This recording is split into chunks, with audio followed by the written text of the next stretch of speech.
All right. Up next, Renee Young talking to Chris Jericho in the back. Jericho says that he isn't dead inside because apparently during the match, Bray Wyatt told Jericho that he was. Jericho says he isn't and that the fans still have his back. He does a lot of pandering here, and that's about. I mean, there was no real substance here, is what I'm trying to get at. Yeah, he says I have three things that Bray Wyatt will never have: my fire that forces me to always go out and be the best in the world at what I do, my fighting spirit that drives me to get up every single day and just, pursue my life and just do the best I can. And three, my fans, because I have the best fans in the world, as you said, Ashton, my Jerichoholics will always have my back.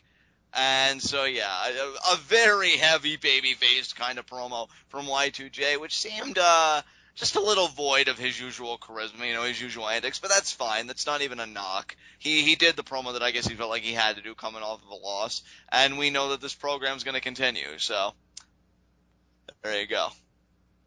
Yep. So do you actually think it is? I do. I think they're set for one more match at Night of Champions, the rubber match, where Bray will send Jericho on his way out. And I will Oh, say you this is think Jericho is leaving soon? I do. From what I understand, Night of Champions could be his last hurrah for a while. If that's the case, this has been a better run than his last few runs, and I'm glad at least Bray had somebody worthwhile to work with. I absolutely love that they have this awesome vet rotation going on with Jericho, RVD, and Batista. Yeah, you know what? That is probably when we'll see Batista back, huh? Like, I Night of Champions when Jericho was just on his way out, or Yeah, either that or Raw after that at least. yeah, Uh, maybe. I don't know. I would honestly say maybe the Raw before that even.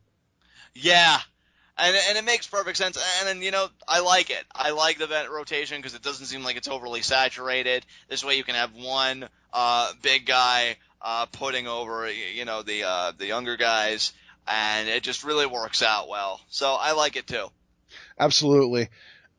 So up next, we had our six-man tag team match: Ryback, Curtis Axel, and Randy Orton versus Sheamus, Roman Reigns, and RVD. And by the way, before we actually talk about this, I just wanted to add, I wish they would add to that vet rotation like a Christian or somebody else to kind of complete the foursome, so to say.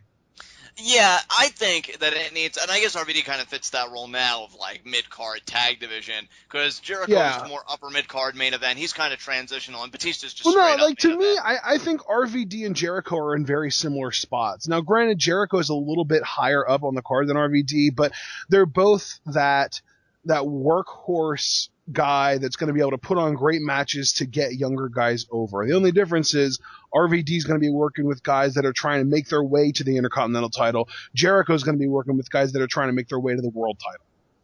Right. I want to Yeah, see Christian step in and do like a similar something similar to what RVD has been doing.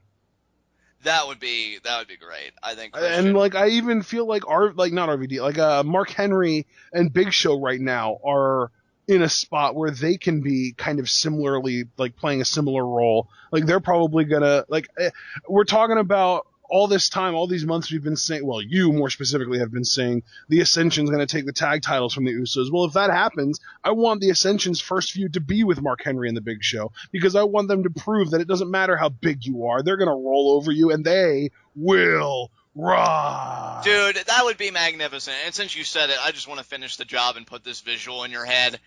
The Ascension executing the Fall of Man on the Big Show. That Yeah, just like seems beastly to me. I Like, know, yeah, it's awesome. It would be awesome, I guess I should say. and I do. If everything goes as I think it's going to go, and I think we got a little bit of the first piece of my grand delusional puzzle tonight, which we'll get to. And NXT also has to play an important part with how their event shakes out. But each week, dude, I become just a little bit more convinced that it's going to happen. Yep. And I really hope it does. Because Ascension, Usos, Big Show, Henry, like the tag team division could really do some great things all around. And two veterans like Big Show and Henry being together and how they're built, just like the look of the two behemoths teaming Well, I together. mean, I think it's Yeah. pretty clear that Big Show and Mark Henry aren't actually going to be in a tag team match at Night of Champions. Um. Well, you know what my opinion of tag team Night of Champions was. It would be tag team turmoil. And Right, I understand that, but I'm telling you, Mark Henry has his own thing going. that is true. That is very true, which surprised me, but he does. So unless he gets that resolved in the 5 weeks leading up to Night of Champions, then he's not going to be in a tag team match at Night of Champions. Right. Yeah, we got an interesting little dilemma here. But you know what? That's okay. All the better because, if everything plays out, I could see the Ascension. It's far more feasible for me seeing the Ascension winning Tag Team Turmoil, maybe eliminating the Usos last, than having to eliminate Big Show and Mark Henry last. That Right. can be its own independent feud. So that still works out, I think, beautifully. Right. So we'll see. All right, now let's talk about Ryback and Orton versus Sheamus, Reigns, and RVD. I had a lot of fun with this match. Dude, let's just address the elephant in the room. Ryback is super over in his home. Like, he has an actual hometown advantage. He has, like, a CM Punk or The Rock kind of hometown advantage, as opposed to, like, the Cena or Ziggler hometown advantage, where you're in your hometown and you don't really get any bigger pops than usual. Like, holy crap, he was over. Yeah, how did the progression of the chants go? I think it was we want Ryback, then feed me more, then Ryback rules. Yeah, it was something like, I don't know, I feel like Ryback rules might have been before Feed Me More, but it doesn't really matter. It was just all three of those chants happened. Yeah, and then he gets the tag. And you know what, like, again, I just feel the need to be that guy. I loved it, though. I still loved it, but I'm thinking, man, Orton, you're supposed to be the heel. How great would it have been? Because he was teasing tagging Ryback, and I thought he was going to tag in Curtis Axel for the booze, but he actually did pander to the crowd there. I thought, how great would it have been if he tagged in Curtis Axel, and then Axel's like, better than perfect, and he does his laugh. But Ryback does get the tag. He gets a nice pop, gets some good offense in there, but what's disappointing is he didn't get to nail his meat hook clothesline or his shell shock for the crowd, which is understandable considering everybody else you had in the ring. Right, but I mean, he did at least get to hit the delayed vertical. Yeah, that was nice at least. Roman Reigns get the hot tag, and then, dude, you know when Roman Reigns gets the hot tag, it's all downhill from there for the opposing team. You know what, though? I want to point out something that I really appreciated about this match. Everyone's complaining, oh, they're shoving Roman Reigns down our throats. Roman Reigns didn't even get the pin in this match. RVD did.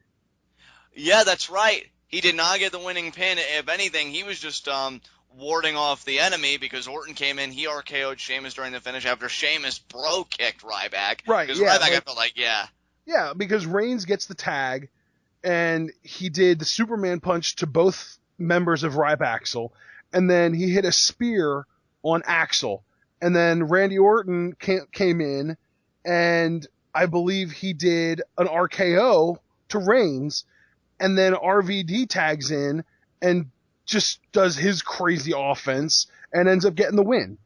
Actually, what ended up happening is Orton got the RKO on Sheamus after Sheamus bro-kicked Ryback. That's right. Then, what did Reigns do then leading up to that? Reigns speared Orton after RVD kicked Orton in the head, so it was like a team effort. Okay, then, so I didn't get the exact order right, but regardless, my main point here is that the guy that picked up the pin was RVD, and the guy that took away all the glory was RVD. So for those of you complaining already after he's won one match against one of the Elite Four, I just made a Pokemon reference in a freaking wrestling show. Just take a step back and realize that RVD was the one that won this match for that team.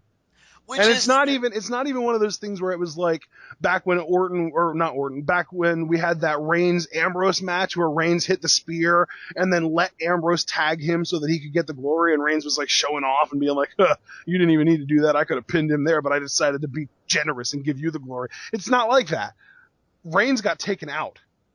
Yeah, Axel drove his shoulder into the ring post. Yeah. That's how Reigns got taken out of this match. And then RVD ended up getting the win because I guess Axel just isn't that good. I mean, let's be honest with ourselves. RVD is one of those guys now where he can get a win against just about anyone. He absolutely destroyed Jack Swagger in like 30 seconds a couple weeks ago. Yeah, I mean, James had to love this whole thing because I bust his chops all the time because he's a huge, legitimate Ryback fan. And I said, dude, Ryback's totally gonna eat the pin, and then when Axel ate the pin, all he says to me is, I hate Axel, because I think he really wanted Ryback's team to get the win naturally. But yeah, Axel sucks. Totally got pinned by Van Dam. And you're right, dude. I think RVD, even with the losses that he'll suffer here and there, is that type of veteran. I'd even say that even with Jericho's recent recovery, RVD is still more credible than him, because I could buy RVD beating virtually everybody, save for like a Reigns or a Lesnar on the roster. It's crazy. Yeah. I think I would toss Orton into that mix of Yeah. guys that I can't imagine RVD beating. But still, he's gotten quite credible lately. Yeah, certainly. And what I really like is that not only has he been quite credible, but he's also been quite generous. I mean, it's not one like the No Job Rob nickname I feel is dead, because he's been putting a lot of young guys over. I'm just curious if this is his way out, because it's not really traditional for a guy to win on his way out. So maybe he will be doing something at Night of Champions, because let's keep in mind, for those of you who do watch Main Event, and I don't know how big the pie that is of wrestling fans, but, Sheamus and RVD seem to be a tag team. So I've been talking about tag team turmoil. I wonder if Sheamus and RVD could be entrants, but then again, Sheamus is still the United States champion, and Right. it's Night of Champions. So, a lot of questions here, but RVD and Sheamus are a team. You just got to wonder how long term that's going to be.